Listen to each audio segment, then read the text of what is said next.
Hi, my name is Logan. I would like to choose to inform the listeners about um, my favorite sport, which is golf. Many would say it would be the hardest sport in the world, which I would have to agree with. The game is extremely difficult, and it can be very frustrating at times, but it's addicting, and it's a lot of fun. So I hope a lot of people would try to get out and enjoy the game as well, because it's a game that you can play until you're, you know, really old. It's not anything that you'll have to quit at a certain age, like other sports like baseball or basketball or football.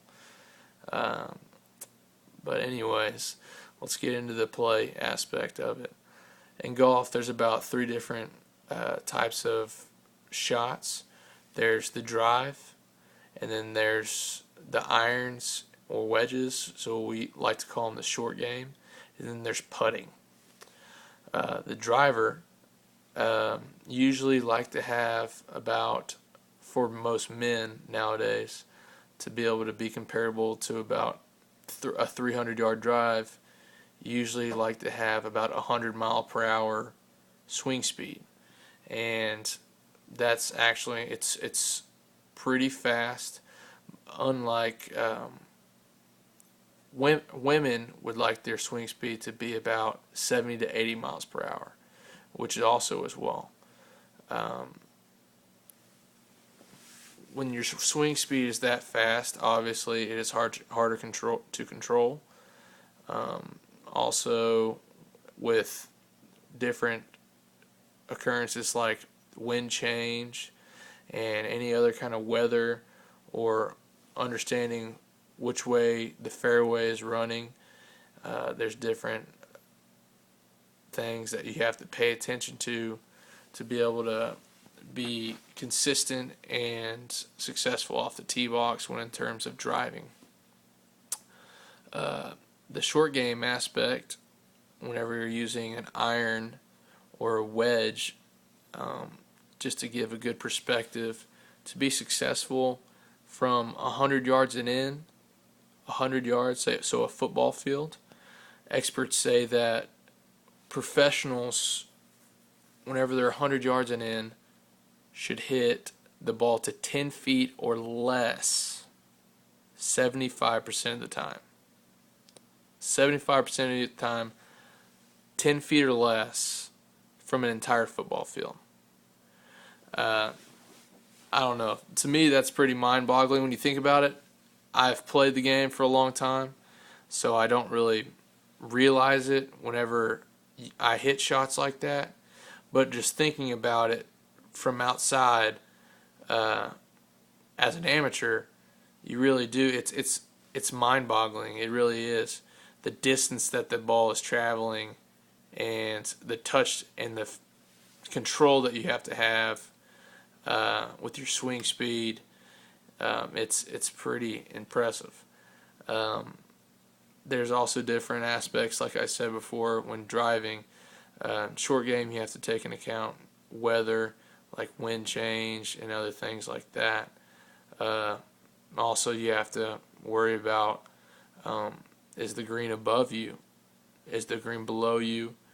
So say you were hitting at a downward angle, you would like to club up. So say you hit your 7-iron 150 yards, but the green is down below you. You would actually like to club down, and you would like to hit an 8-iron because the green is actually below the golfer. The ball is actually going to travel further.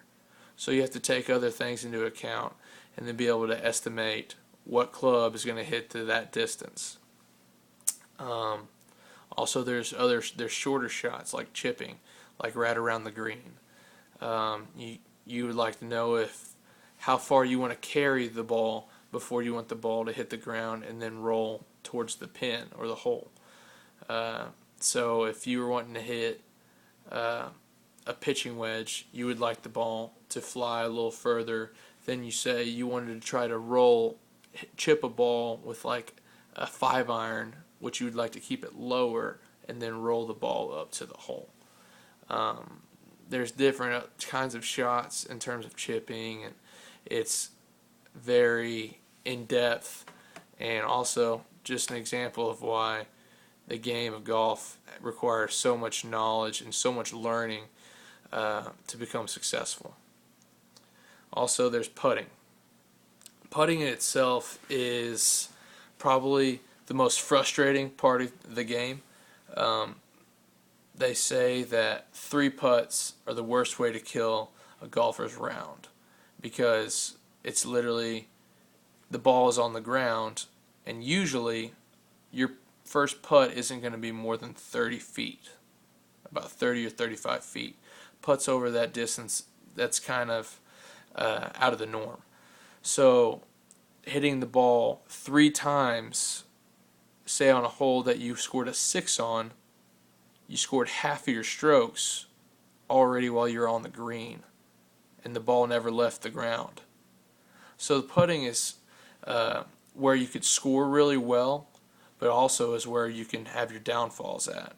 And it can be very frustrating because of the thought that I didn't have to go through that entire swing, or that physical, swinging as hard as you can to be able to hit the ball and score a good score. No, you just got up there, and you have to. It takes hand-eye coordination. It takes learning the greens. Say, knowing what kind of grass the green is. Like, say if the green was Bermuda, like we usually have here in the South, or putting with the grain or against the grain. If you're putting against the grain, you would need to put the ball a little firmer to get the ball closer to the hole. Instead of putting with the grain, you're going to put the ball a little easier because the ball is going with the grain, so it's going to be a faster putt going towards the hole. The game of golf is not anything like other sports because, say like in bowling, a bowler could score a perfect 300. He could hit a strike every single time. In the game of golf, there isn't a perfect score. So it always helps you strive to become better and better and better and better. There's nobody that can ever be satisfied with where they're at,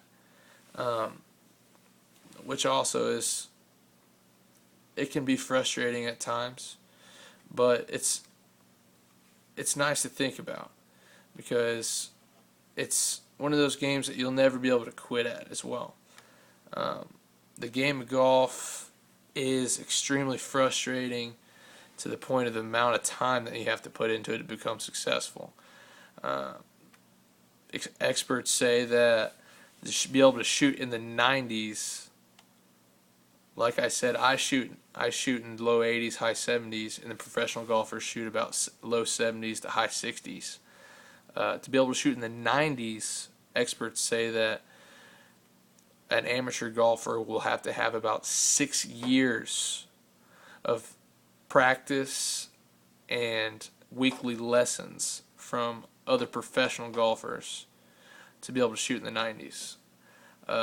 That in itself, the amount of time to become that successful compared to a professional is obvious, which is why I love the game. It takes a lot of time, and it takes a lot of persistence, and it can be frustrating at times, but it is extremely enjoyable. Even though that you might have an entire bad round, you could have one good shot and have something good to walk away with. The game of golf, it can be expensive. You're looking at, here in Texas, anywhere from, on a public course, about, I'd say, $50 or less on average. Usually around here about $25 to $35. Besides that, I would like to talk about, let's see,